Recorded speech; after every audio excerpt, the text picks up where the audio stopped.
Good morning, everyone. This is Michele Hughes from Ageless and Timeless.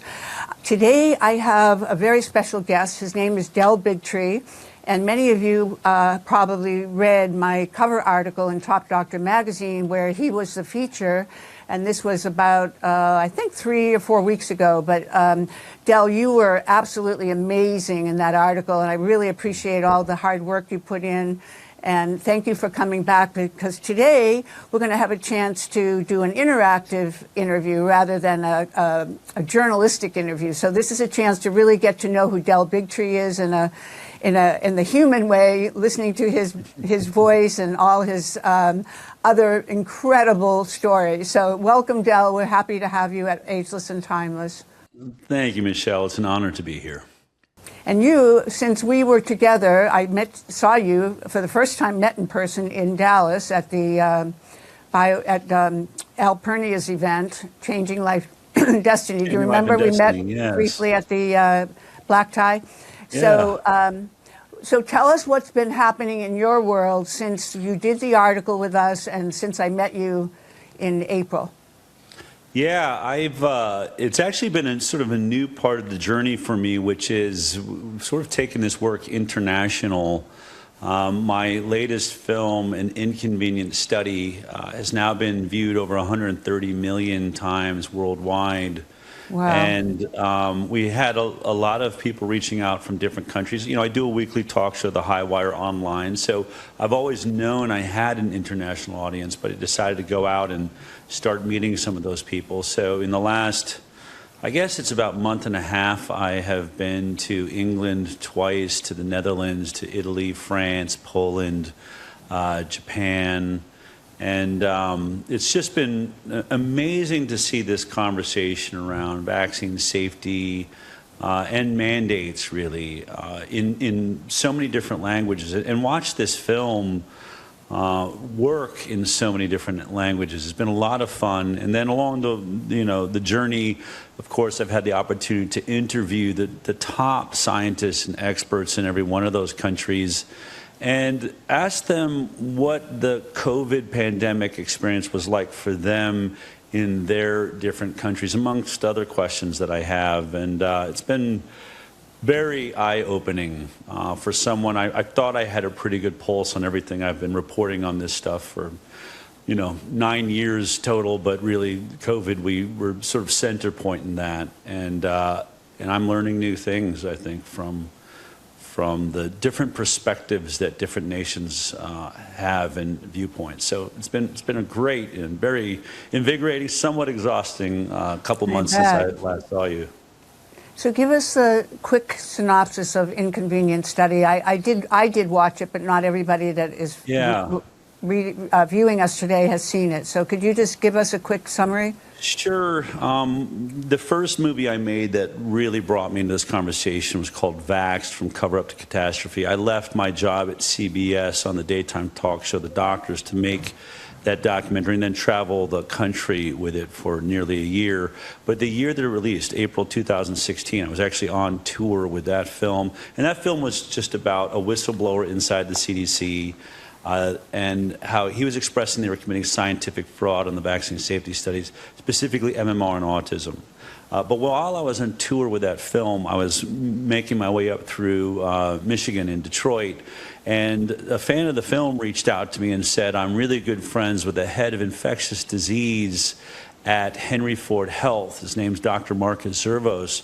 Would you meet him for dinner? I'd like to, see you have a debate with him, because he's very pro-vaccine, and I said I'd love to have that dinner. So we did. We met, and through the course of that conversation, it was interesting. He said to me he'd watched the film, which was great, and said it was well made, though he wasn't sure if he agreed with the perception. But he said to me, you've been saying something online during this tour. I see you in these YouTube videos that I found very disturbing. You keep saying that they've never done a proper safety study of any of the childhood vaccines prior to licensure. And he said, so I sit on the biggest databases in the world. This is what I do for a living. And I studied, went for the last week to investigate, to bring you the evidence to prove that you're wrong. And he said, and I am shocked that I have to sit across from you and tell you you're right. I had no idea we never did any safety studies on these products. And then he said, now that doesn't mean that they're not safe.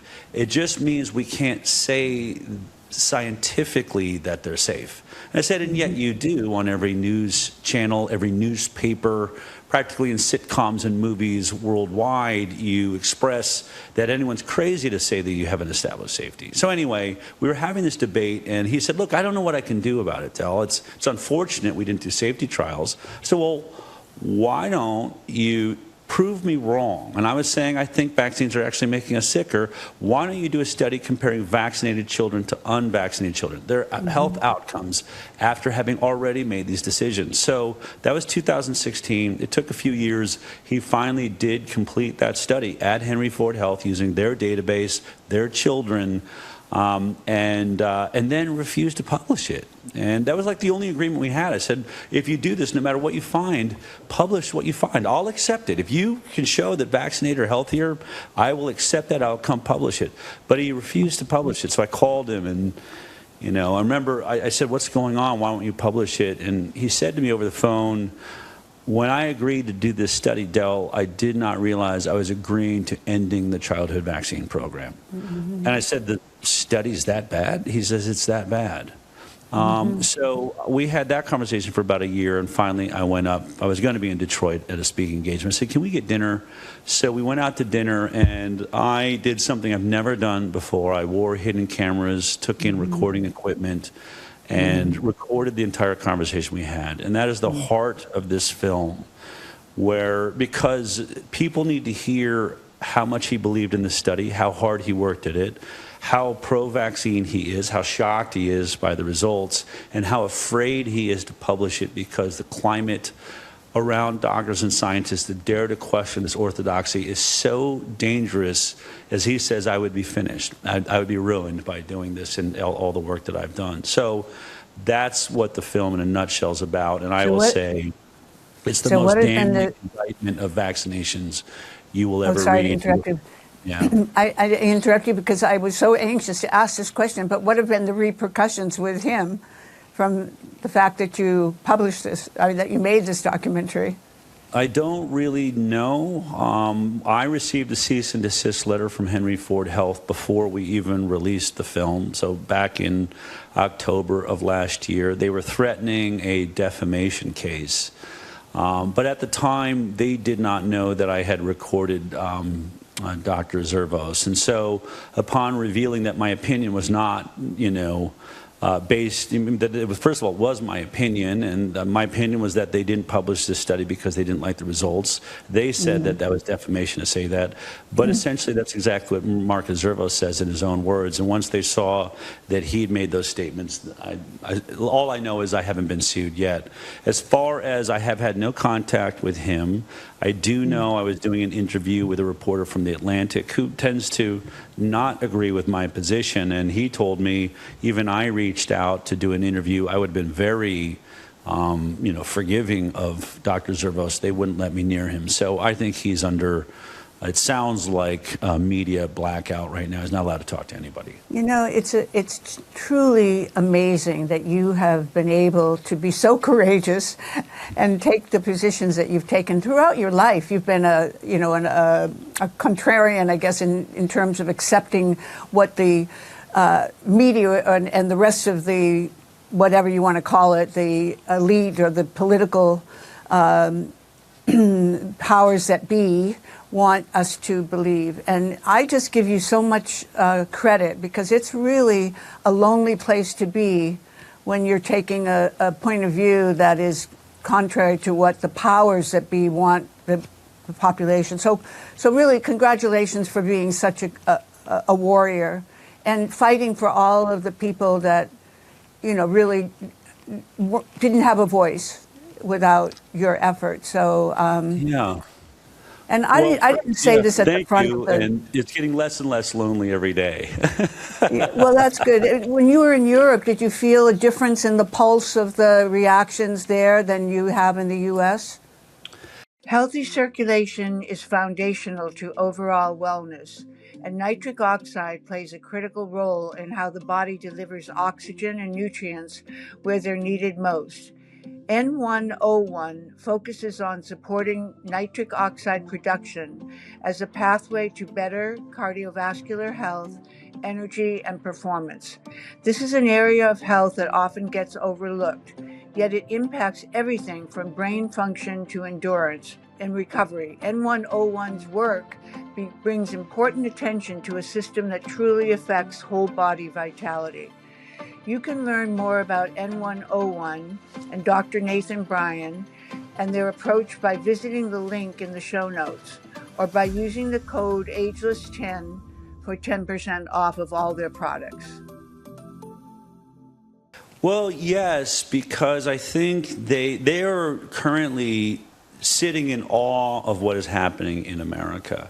They're incredibly envious of the strides that we've made. And I think in some ways, incorrectly so, they're waiting for Robert Kennedy Jr. to fix this problem in America and thus for the world.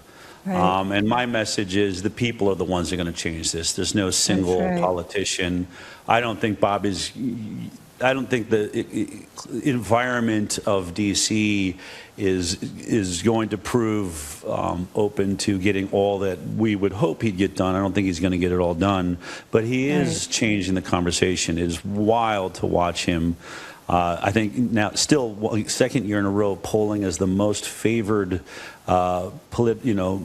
member of this administration.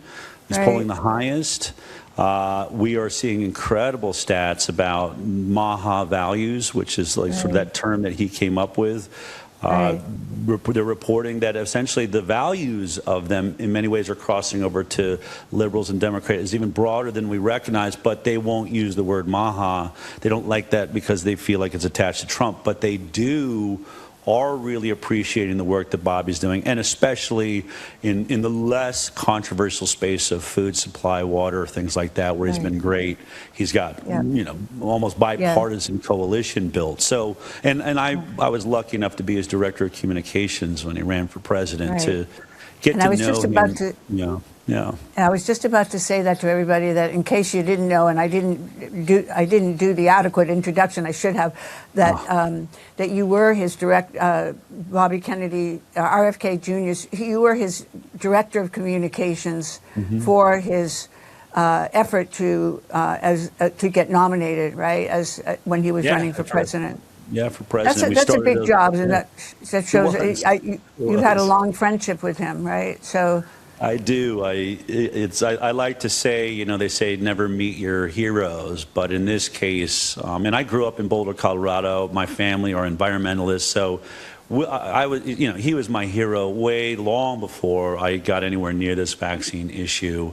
I've always appreciated the work he did cleaning up our rivers and, stopping logging on tribal lands and things like that. So to get to work with him was just an incredible honor. And I can just say, even after that experience, I'm more in awe of him and his unique ability under very, very difficult circumstances to stay positive and keep getting things done. I think we are blessed to have him in our political system. Totally, and I only hope his work continues, and hopefully the next 2 years are not stalled by a change in power in November. So we're all praying together that we have a Bobby Kennedy with power to continue his work, his good work. So let's talk more about you. So going back to the beginning, the very beginning, Boulder, Colorado, what was it in your early life that put you on the track to become who you are today? It's interesting because you start out by saying, I've been a contrarian before I ever, really got into this space. And I guess some of that is that my parents were, 60s hippies, and not the kind just talked about it, actually marched in Chicago. I grew up with heroes like, Abby Hoffman and the Chicago 7, and was raised on books like Brave New World in 1984. And my parents were very concerned that the American dream would fall apart and sort of be devoured by special interests. And my mom had, she was an actress in New York, but her sort of side gig was typing. And so she did temp typing and talked about working at the Today Show. And during Vietnam and watching writers and reporters coming in and being told they were not allowed to tell the truth about a story or a battle that had just happened. And so she saw firsthand that the news is being manipulated by what I think we would call now Operation Paperclip. I don't even think she knew what was behind it, but she did witness with her own eyes that media is not telling us the truth. She was hearing it inside the newsroom, but no one in America was.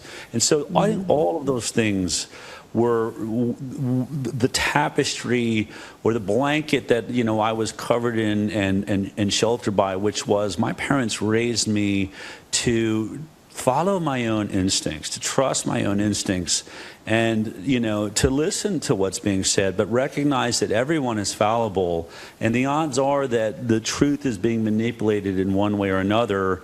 And that really, to make my way in the world, I was going to have to develop a relationship to God, to be able to sit down, get quiet, and look for guidance. And so I've had that as my background since I was a child. And I struggle with the nurture versus nature debate, because I really don't know if I am the product of a strong socialization by two very dynamic freedom fighters, or if I had some intrinsic ethical or moral compass that I was born with. I will never know, but it has been a driving feature in almost everything I've done. And I remember when my dad was a minister, and I think there was some hopes that maybe I would follow in his footsteps. But I wanted a larger audience. I wanted to get more into politics, into global issues than just speaking about religion. And so I went to Hollywood. And I remember when I was leaving, my father said to me, "Del, Hollywood tends to demean the human spirit in the stories that it tells. If you're going to go there, lift us up, help human beings recognize how powerful and beautiful they are, not how dark and sick and twisted and weak they are." And I like to think when I look back that for the most part my journey has had a benefit to society. Well, that brings up a really good question that I'm sure everybody is thinking right now is, how did you overcome all the obstacles? What was it that gave you the strength to confront the challenges that you've had along the way and to be like I said before, the warrior that you are today? So was there any one moment serendipitously that changed you forever, or was this more of an evolution rather than a revolution? I think we all go through an evolution. There were certainly, all around the time I was working in television on The Doctors, there were several big realization moments that I think almost made me a different person. I'll say my nature is, as I look around, I'm very forgiving of myself. I'm a total optimist. I remember this back to even when I was a little kid playing soccer on the field. We would be 3 minutes to go and down by 6 goals, and there was still something in me that would be excited that we still had a chance. So right. I think I have an unreasonable sense of optimism. That is my nature. Then I think that the thing that I've really learned, if I was to try and explain to people or give a class, or I'm even thinking of writing a book, I think the thing that really I discovered is, and I found the best way to describe it is this. I was talking to a friend a few months ago about Jesus making this statement, if you have faith the grain of a mustard seed, you can move a mountain. And I mean, I think we've all struggled with that. Certainly, I must have that much faith inside of this being. I don't think I can move mountains. And I've really, from the moment I was in the Oval Office when Bobby put his hand on that Bible and was sworn in as HHS secretary. And the truth is, it was bigger than had he won the presidency. It was more specific to why we were running him for president. It was so perfect and so perfectly designed that I just was overwhelmed with this feeling that God is great, and this is far bigger than anything any of us dreamed or were capable of imagining. That there's a greater consciousness that is capable of taking us to places we can't even imagine. And so I've really, since that moment, been contemplating how that happened.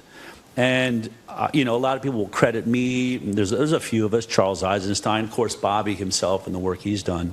But what I would say is when I look at this idea, I see it a little bit differently. I think that one of the things that really changed for me when I walked away from my television career and took a risk to make a documentary about vaccines that was only going to get me attacked, I just felt this was what I was born to do. You were guided.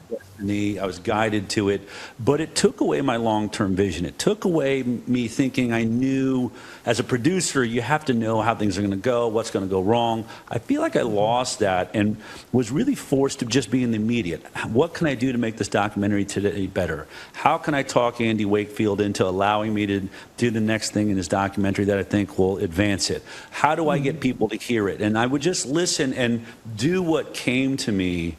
And I realize as I look back, now I've won lawsuits against the government of the United States. My nonprofit, we fund the greatest attorney in the world, Aaron Siri. We've spent $28 million that are raised from $5 and $10 donors that have collected around the work that we've done, like so many things. But each one of them really started with simple ideas. And I realized all I was just doing every day was moving a mustard seed, something very small.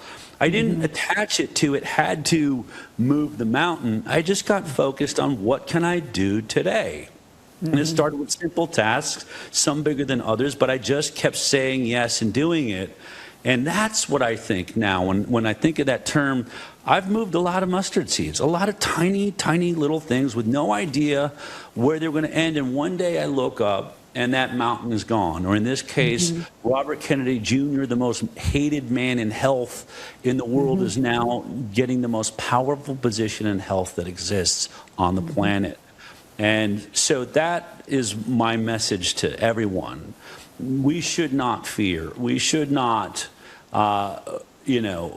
question our purpose on this earth. Instead, recognize we're needed, recognize we're vessels for change, and every little thing that we do to answer that question, what should I do today? Every little thing, just assume it is actually a part of something much bigger and do it.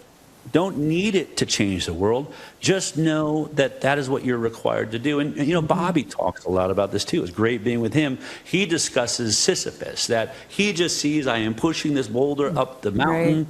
It does not matter where the top of this mountain is. I don't think about how heavy this boulder is. I'm just going to keep pushing.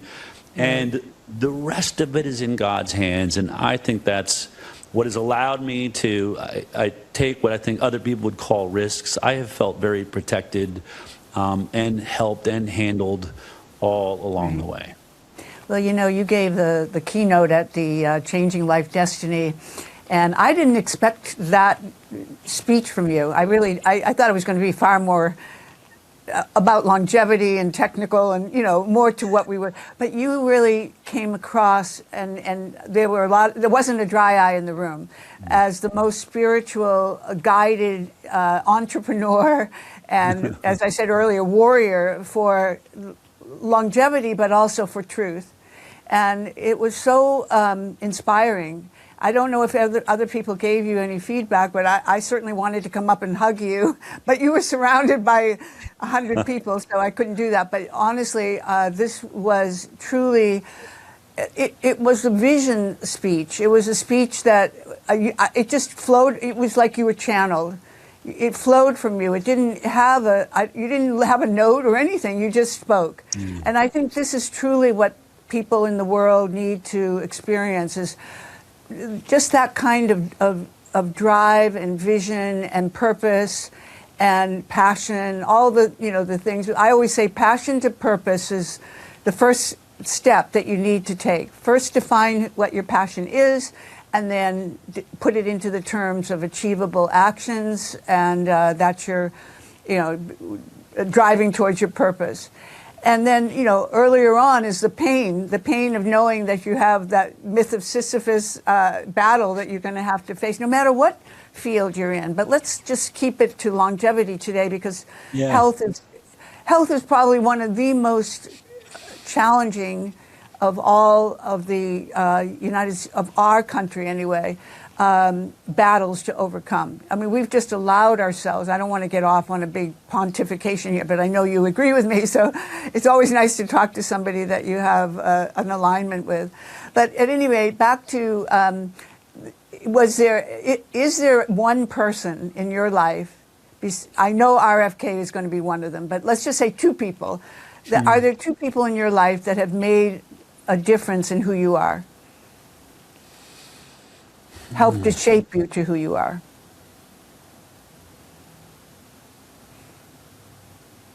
I mean, I really do have to, put my parents into that mix. I think that if there's, if people see me as different than your average person, if they want to do that, I don't do that for myself, but, I think parenting is the most important thing that we do.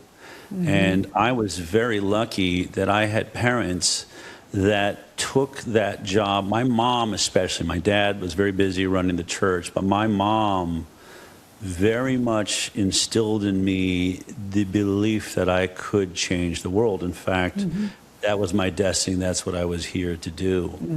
And I watched my brother and sister do amazing things in their lives. And, she was brilliant at stepping in when I was taking outside opinion and letting it affect me. She taught me an ability to have strength, and through God, to recognize when I'm afraid it's because I've lost connection to my source and to God, and that those are moments not to be afraid, but to get back to your source and recognize why you're here. And so there certainly have been really dynamic, people. I wouldn't be here without my wife.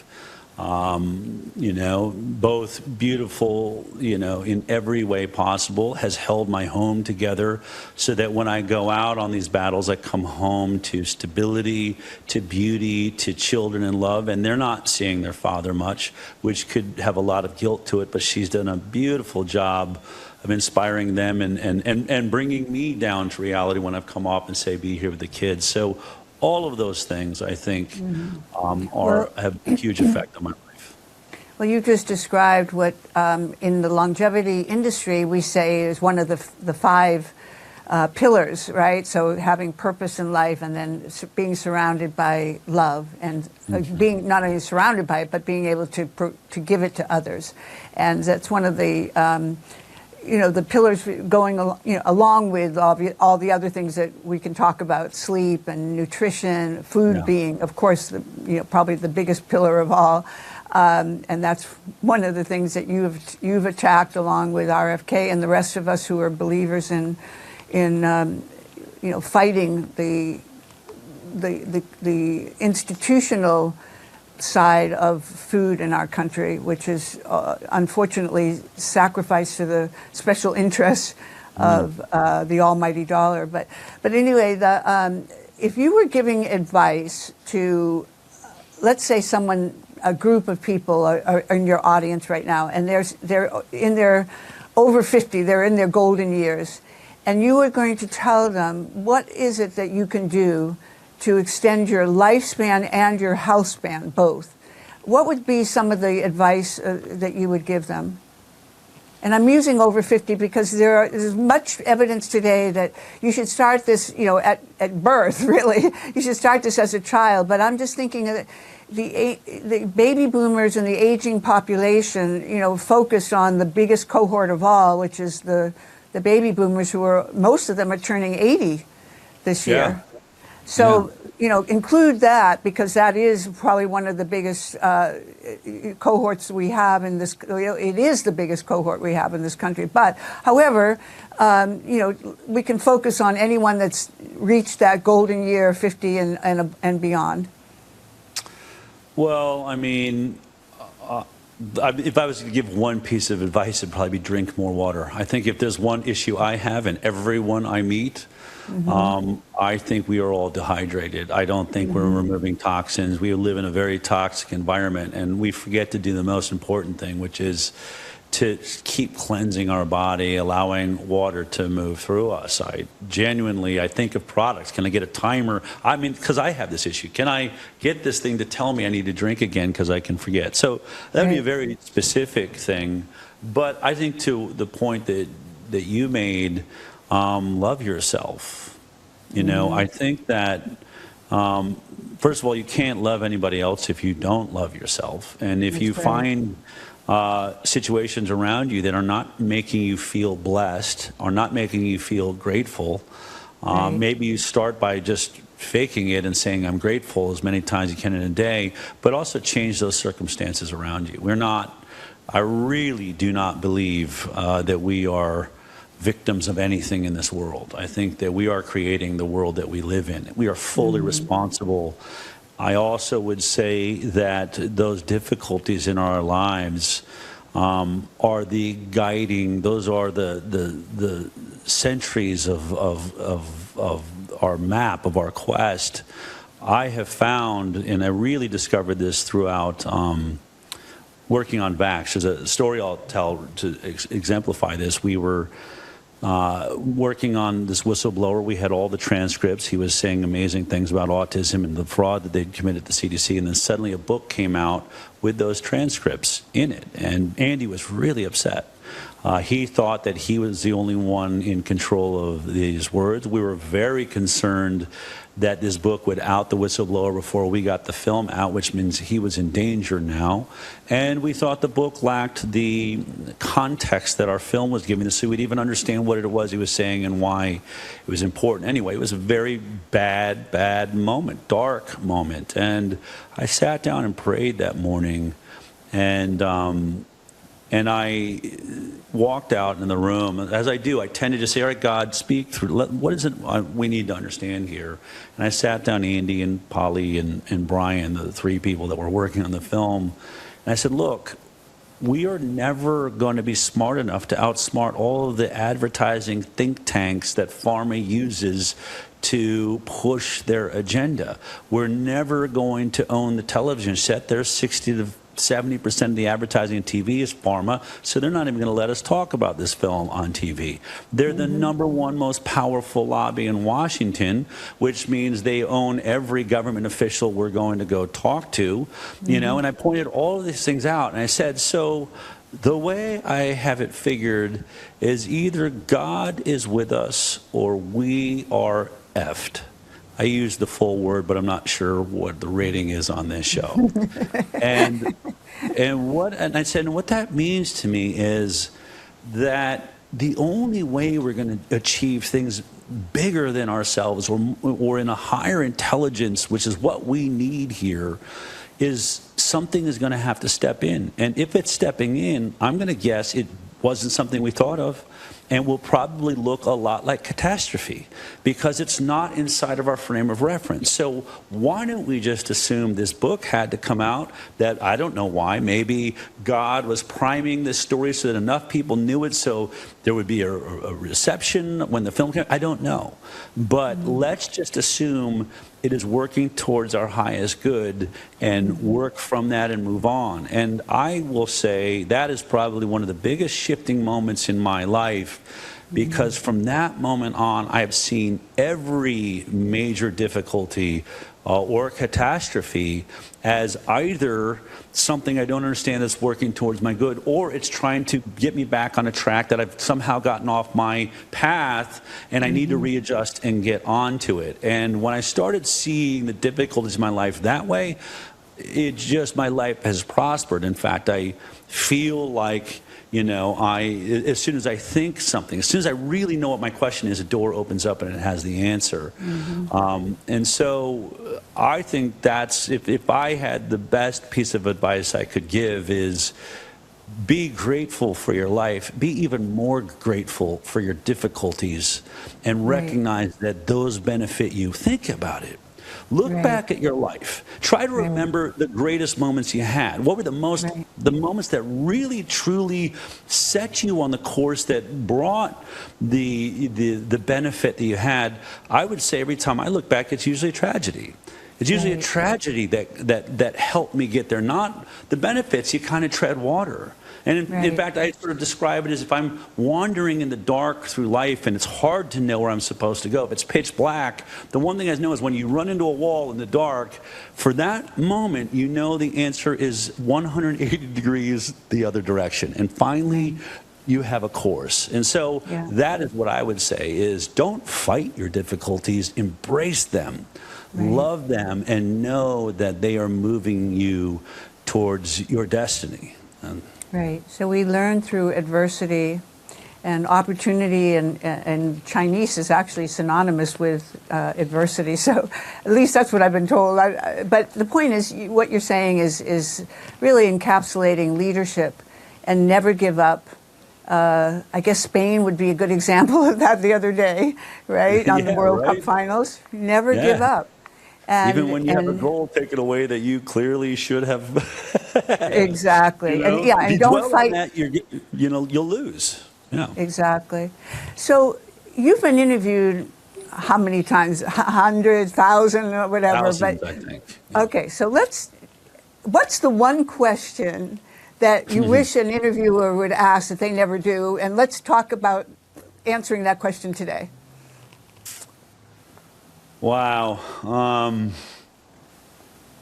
mean, obviously, I've been asked a lot of questions. A lot of them are similar because it's in a space. What would be the one question? I mean, I think in some ways you're already covering that, right? I don't usually get to talk about the fact that I use difficulties as a guiding light in my life. But the question I ponder the most, that maybe I don't even have the answer for, is I feel like I have a destiny. I feel like I'm a person that has run into their destiny. And my question is, I believe the universe is honorable. I believe that God is honorable. I believe this existence must have some fairness to it, which means we all must have a destiny. And so if we're not feeling that destiny, then I think we've got to recognize that we're looking in the wrong place. Right. And so that question is, I suppose the hard one would be, how does one find their destiny? Well, that's again where you are very blessed, and I feel I am in the same category, that we found in our lives what our purpose is. And I in my case, I've had many purposes, but I've never had one like this, where philanthropy marries personal passion and wanting to help the world and give back and show people the way, to answer those really daunting questions that people have about their health and well-being, and to be able to guide them with information that's scientific and also experiential. That's an incredible purpose to have, and you and I share that. But I always tell people, if you're in your early 20s and you found what it is that you're going to be destined to do for the rest of your life, you are so blessed. You're one of the luckiest people in the world, because many people go through life as kind of like robots. They get into a job, they're in let's say a Fortune 500 company, they have a staff position that they're very secure, all the benefits, but they're not fulfilled. And that's like the living dead, as far as I'm concerned. I don't know how people can go to work every day, but they have so many obligations that, you can understand why this living dead category exists. Is because, people just haven't allowed themselves the freedom. So when I used to give a lot of speeches, I'd always ask the audience, what would you do if you didn't have to have a paycheck? What would your, let's say your emotional vocation be? Or your avocation married now to a vocation because you have no worries about financial gain. And people really do, wake up when you ask that question, because many people haven't even gone that deep to think about it. So what you just said is truly, I think, one of the pearl of wisdom that everybody should listen to. And the other pearl of wisdom you said, and I didn't give you the comment back that I wanted to, is never give up. The mantra of what you said about RFK and Sisyphus is an example, but you just, no matter what happens to you, always know that God is guiding you, and never ever give up. It's a test. So if you have a failure is a lesson, and never look at the past, but anything but a teacher, right? So that you don't use the past to victimize you. Use the past as a way to teach you to not make the same mistakes again. So, or if you do, learn again, but learn it right, so that you move on and go to the next level of enlightenment. So I hope people value what you just said. So where do you think longevity is going, Del? There's a lot of biohacking, and that word just bothers me. I don't know how you feel about it, but it's become such a slang expression. But let's just use it for the moment as a way to express a lot of the experimental work. And apologies to David Asprey for saying what I just said. But the truth is that I think there are other ways to explain where we're going in longevity. But what are your keystones for, let's say, the next 10 years? What do you see happening? Where do you see changes occurring, both, good and bad? I think and I actually recently interviewed Dave Asprey, and as they say, he's crying about any attack we made on his concept all the way to the bank. Not to say he's doing it for the money. He's a great guy, very inspired, inspirational. By the way, I saw that interview. Yeah, I saw think that interview. What bothers me about any concept of longevity, if I'm bothered, is just my problem with pharma is that the industry is playing God. It doesn't see the existence of God. It believes that we are flawed as human beings. We're flawed as individuals. It also permeates into, I think, my problem with a lot of the political system. The liberal party, the Democrats that I grew up in, I think hate humanity. They make us hate ourselves, hate our existence on this planet. We're causing harm to the planet, that we're like a disease on this planet. So that mindset is so outside of the true mandate that we live in. And the first story ever told on this earth is the story that we're created in the image and likeness of God. We're created perfectly. We are designed as a mirror example of perfection. And so anything that approaches our health as I have a lack that something outside must fix, I struggle with. Now, there are certainly times we're out of balance, where a vitamin or something could help.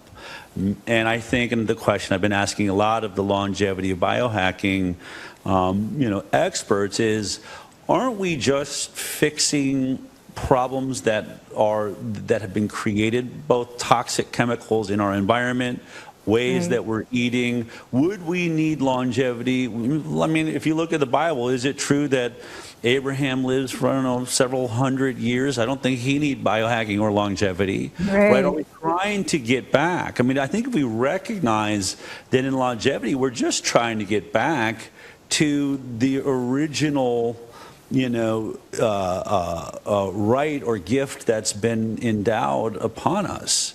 And I think we see it that way and start remembering that my body wants to heal. It's designed to heal. It's designed to thrive.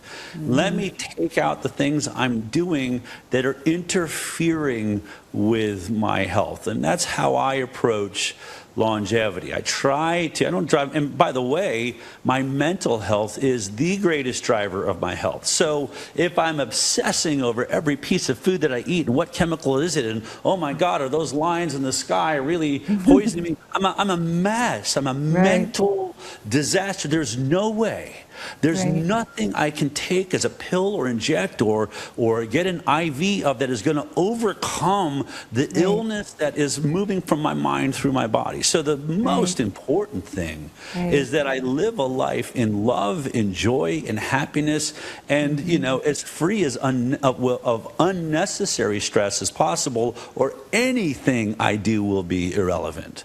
But in longevity, look, there's some very interesting things. I just had a discussion on my show about peptides.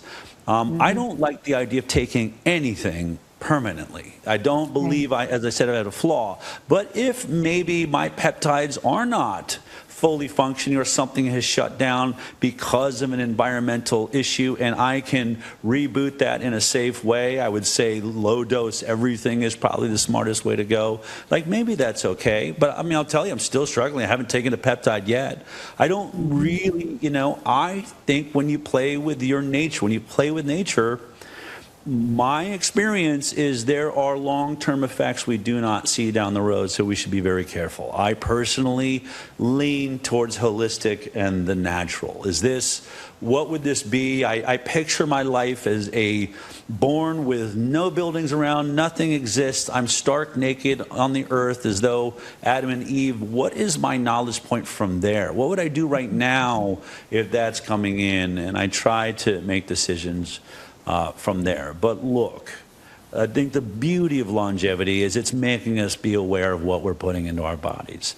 I think we're all keenly aware of the amount of carbohydrates, and most of them bad, that we're running our lives on adrenaline, on sugar and caffeine and carbohydrates, instead of as grounded beings with protein moving through our body, more rooted, more stable. So I think getting out of this hamster wheel existence longevity is really looking at the things that are doing that. And it is coming down to diet.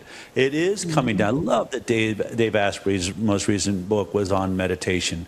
It's the most important thing I do every day. It is, if I was to say, what's the one thing that, has helped you achieve meditation? I can't explain it, but I just feel like I'm making better decisions. It's like time is moving slower for me than people I see around me. I feel like I have a split-second advantage over making decisions because I tend to make more coherent, more cohesive decisions in my life that are making my life easier and more effective because I'm sitting down and stopping the chatter and taking control of my own mind and thought, at least for a moment during the day.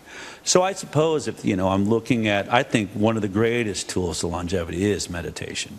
If you are not in control of your mind, then you're not in control of anything in your body. And so I think that that's a key part. But all of this, I love that longevity, biohacking, they're talking about all these things. They're not, the pharmaceutical industry is not their answer most of the time. I question when it is. I'm a little nervous about, an overuse of stem cells, but look, I have had people's lives change with those things. So I think it's a new space. It's going to make mistakes. And again, the most important thing to do is, no matter what part of whoever you're listening to, whether it's me or you, Michelle, or Dave Asprey or Ben Greenfield or whoever it is, don't ever let someone else's voice, and this is the words from my mother, and that was really put into me, don't override your own intuition with someone else's voice. Your intuition is there for you. On the subject of meditation, I just want to add a little editorial. There are many people that just don't know how to meditate. They just can't get their mind to quiet. So I would say to those people, and I want to know if you agree with me, just make a statement that your thoughts create your reality, that what you think is what you are. They say, what you eat is who you are, but your thoughts are equally as important. So that would be like the number one guidance I would give to people who are unable to get to the level that you have of meditation. At least start with the foundational, which is, to recognize that you must address your thoughts. And we are all energetic beings, so if you have negative thoughts, you are going to have negative outcomes because you're attracting that negative energy into your into your aura. So, just recognize that waking up in the morning and the first thing you say is, this is going to be a wonderful day, or I have so much to be proud of or be thankful for. And like my sister used to be very negative, and I always say to her, count your blessings and not your troubles. If you can do that, make a gratitude journal or a list of things that, because when you see it physically black and white, when you write it down, it tends to enforce itself more, I think, to your consciousness. But, the one thing we haven't talked about, and it's really the baseline of all health. Can I add to that just really quickly? Because I think you're really onto something. Yes. Become conscious.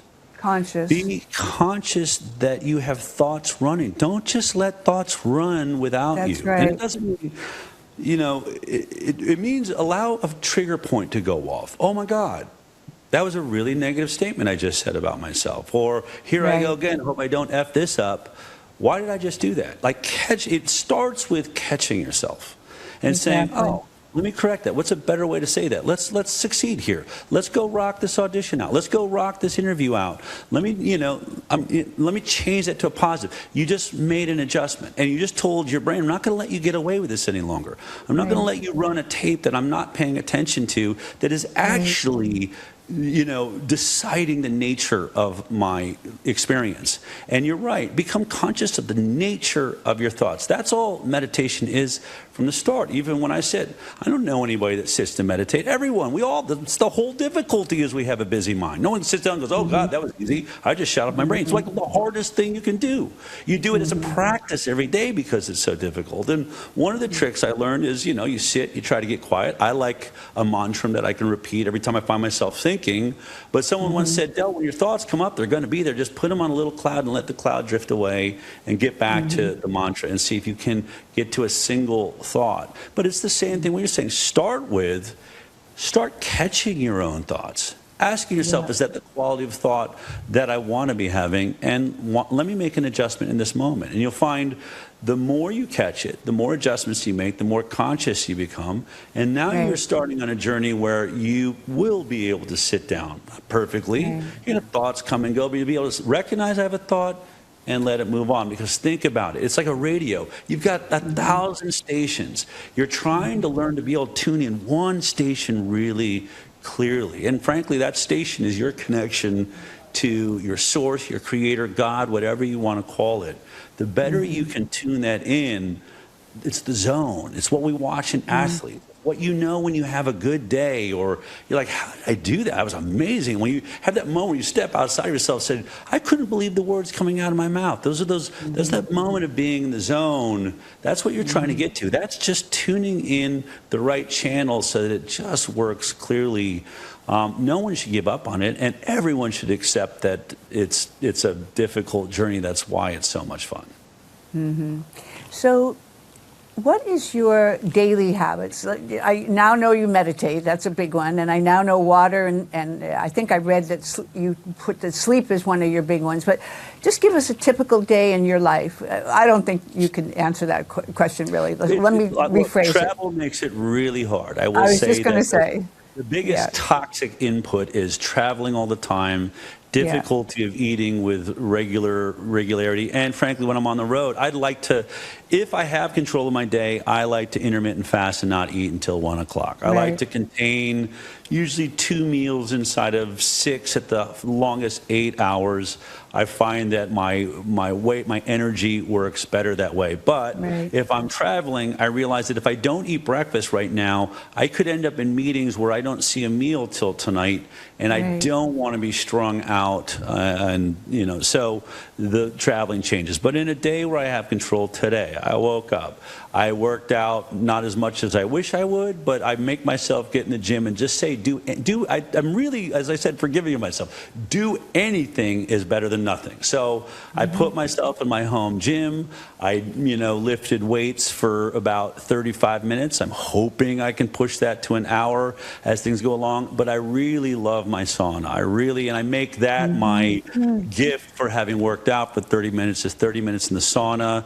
I did a great interview with Ed Group once, who said that in all the things he's tested, in all the chelation and detoxing, no product that he has ever given anyone is as effective as, I think he said, a 30-minute sauna. He gets more heavy metals and more toxins he finds in that sweat than anything you can do. And I do feel that really is one of the great things. I'm lucky. I own a sauna, but they've made, you can have a bag. I have a sunlightened sauna that I love very much. And then, as I said, I try to drink water, and I am really working to avoid carbs, mostly because I think they're contaminated. I don't think it's just an issue with wheat or gluten itself. I think our wheat products are the most toxic products we have in America. I was just sitting in London with my wife, and you realize, like, I'm eating everything they have has got sugar in it. Like, I mean, there's a lot of sugar. It's pastries and it's sweets, and their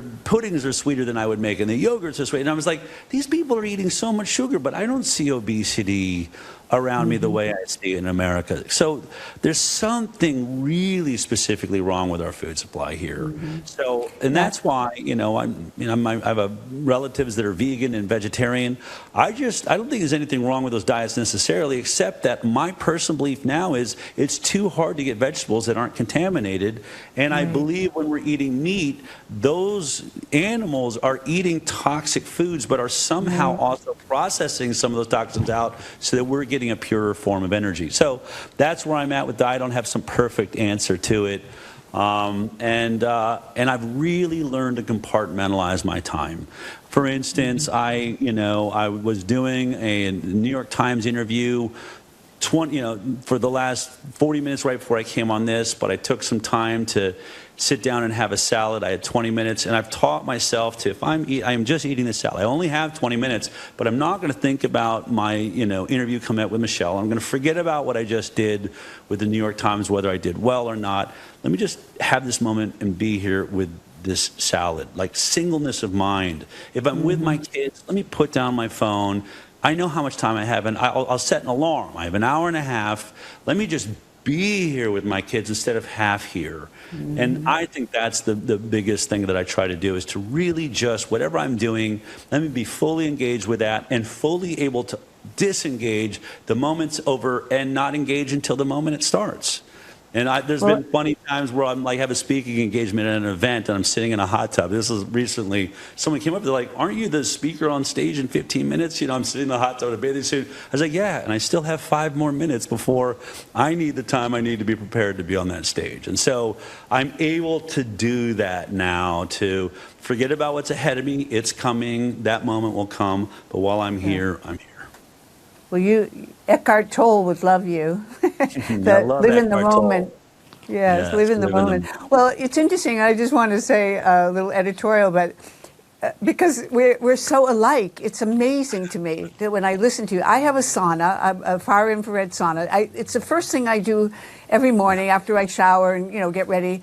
I head out to my sauna, and it's in a special little place. I also have a hyperbaric chamber, which that's nice. A whole other little indulgence that I got. But the first thing the most important priority in the morning is that sauna. So I'm so happy to hear what you said about that. And then as far as autophagy, and intermittent fasting, I really believe that if you can just wait, not eat until, let's say your first meal is at 11 or 12, or you said 1, but I don't know if I could make 1, but at least let your body rest so that it gets rid of those zombie cells. And because your mitochondria, people don't realize that the mitochondria are the key to your health. Cellular health is the key to your health.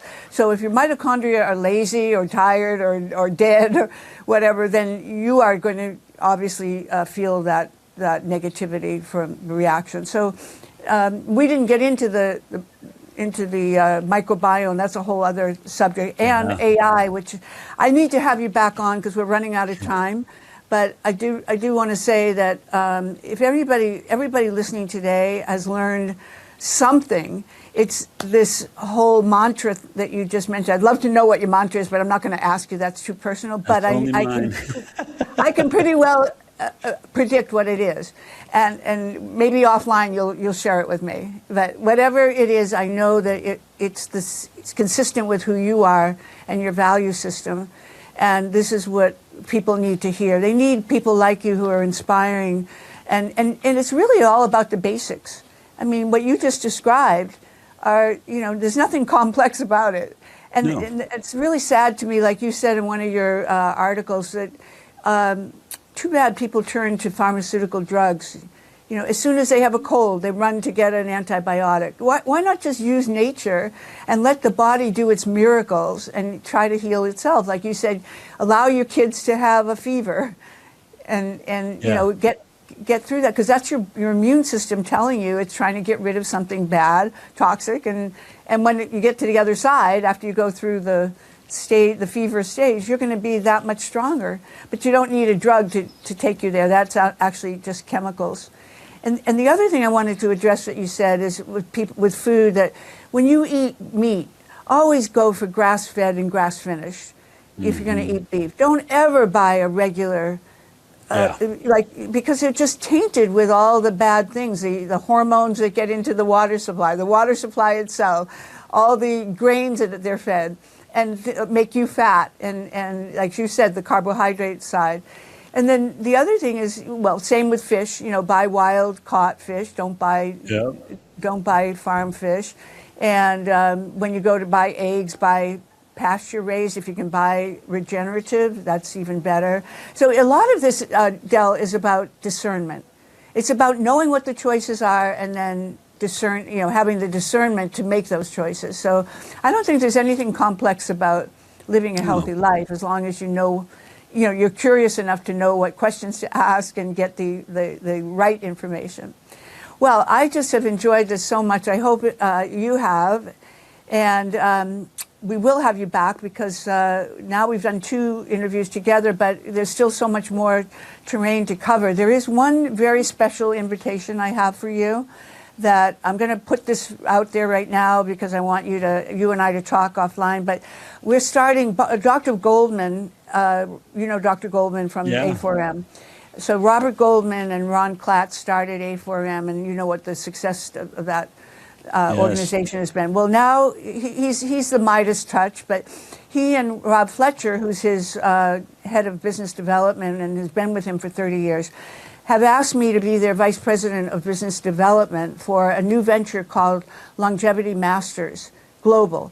And this is going to be like the Aspen Institute of longevity. That's the easiest way for me to describe it. What I'd like to do is if you would send me your email, I'd like to send you more information about that, and I'd like to invite you to be on our advisory board.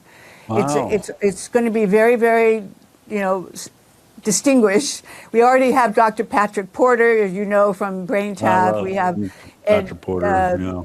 He's amazing. We have Dr. Nathan Bryan. I use some of his products for especially teaching my kids to meditate right now. BrainTap is that's such my a great attempt way at in. meditation is BrainTap. Yeah. So, and then we have Nathan Bryan, Dr. Nathan Bryan from N101, which is the most amazing product called nitric oxide, which people need to know about if they don't. And then we have I won't go into all the people. I can do that with you offline, but I just want you to know that it's a very, very special honor, and I would really be honored to have you on the board. I'll tell you more about it offline. So Wonderful. I will send Serafina. She has my email, your assistant. So could you just send me your email, and then we can talk one-on-one. Okay. Well, thank you. I want to make sure everyone watching knows you can watch our film, An Inconvenient Study, for free at aninconvenientstudy.com.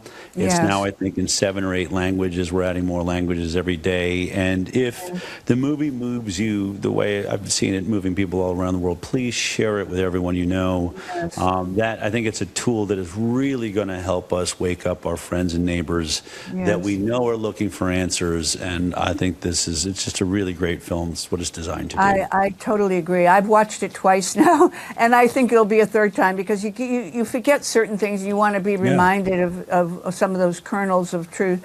So thank you for injecting that. Well, you have a beautiful day, a beautiful weekend, and thank you again for sharing your insights, knowledge, and your inspiring journey. Thank you. Okay, take care. Bye-bye.